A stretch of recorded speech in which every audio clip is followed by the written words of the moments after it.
بھیڑیا بولا، یہ بات تم نے درست کہی کہ اونٹ کو صحرا میں گھاس چرنی چاہیے، مگر جہاں تک میرا تعلق ہے سردست، مجھے کوئی شکار دکھائی نہیں دیتا سوائے اس کے کہ اونٹ کو چیر پھاڑ دوں، لیکن میں یہ کام کرنا نہیں چاہتا کیونکہ اسے ہم سے کچھ لینا دینا نہیں، لہٰذا بہتر یہی ہے کہ ہم قرعہ اندازی کر لیں اور وہ جس کے نام کا نکلے وہ نان کو اکیلا کھا لے تاکہ کسی ایک کا تو پیٹ بھرے۔ پرانے وقتوں سے یہ کہاوت چلی آتی ہے کہ 100 اجڑے شہروں سے ایک آباد گاؤں بہتر۔ یہ سن کر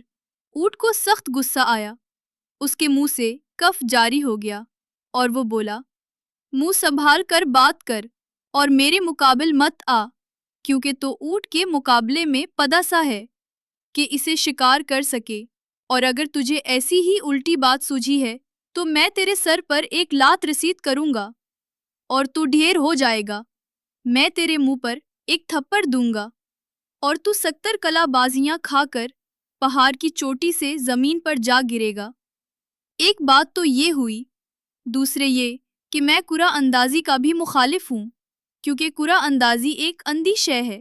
اور قرعہ اندازی کے نتیجہ میں حقدار کو اس کا حق نہیں ملتا۔ لگتا ہے کہ تو بدفطرتی اور مکاری پر اتر آیا ہے۔ اب جب معاملہ یہاں تک آ پہنچا ہے تو سن لے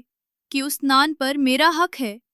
کہ میں سب سے بڑا ہوں اور بزرگ کا احترام لازم ہے۔ بھیڑیا اونٹ کی باتیں سن کر خوف زدہ ہو گیا تھا، لیکن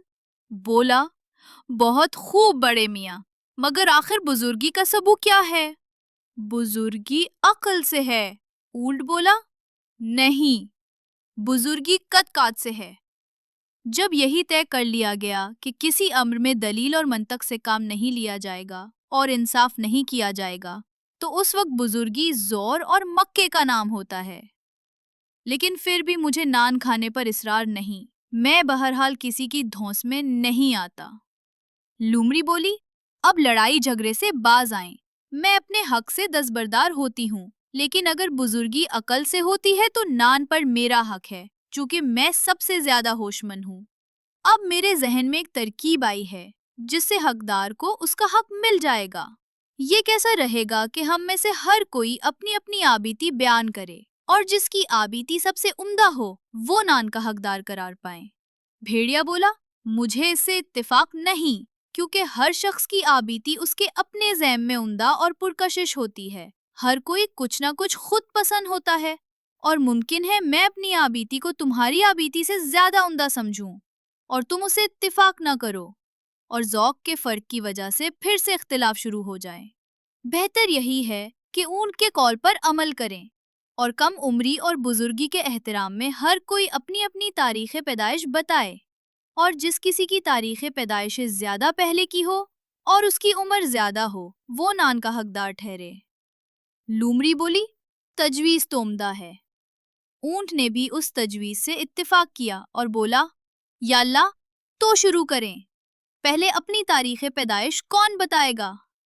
لومڑی نے، جو مکاری میں مشہور ہے، تجویز پیش کی کہ سب سے پہلے بھیڑیا شروع کرے۔ اس نے دل میں سوچا کہ اس میں کیا برائی ہے کہ جو کچھ بھیڑیا کہے میں اس سے زیادہ عمر کی بات کروں اور اونٹ کو بھی اپنی چکنی چپڑی باتوں سے فریب دوں اور بالآخر نان کی اکیلی حقدار ٹھہروں۔ اونٹ نے اس سے اتفاق کیا کہ سب سے پہلے بھیڑیا اپنی بات شروع کر۔ تب بھیڑیا بولا، جیسا کہ میرے والد نے اپنی دعا کی کتاب کی جلد کے پیچھے لکھا ہے، میری ماں نے مجھے حضرت آدم کی خداوند کے ہاتھوں تخلیق سے 7 روز پہلے جنم دیا۔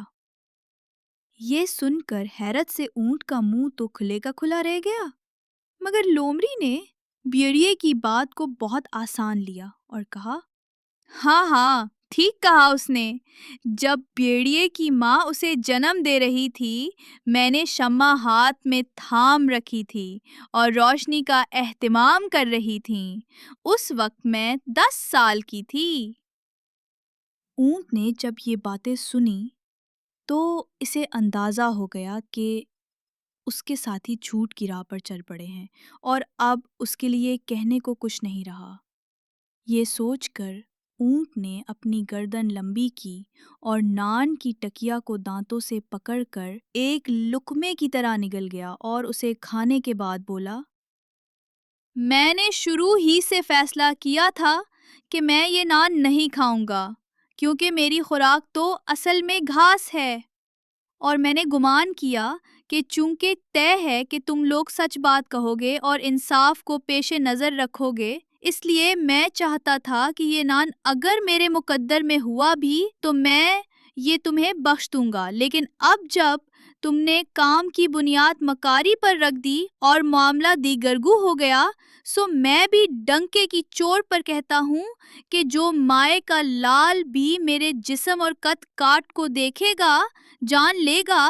کہ میں بھی اپنی ماں کے بطن سے کل رات پیدا نہیں ہوا، بلکہ تم سے بہت پہلے اس دنیا میں آیا ہوں اور اسے بہت دیکھا ہے، اور جو چیز آیا ہے اس کے بیان کی کیا ضرورت؟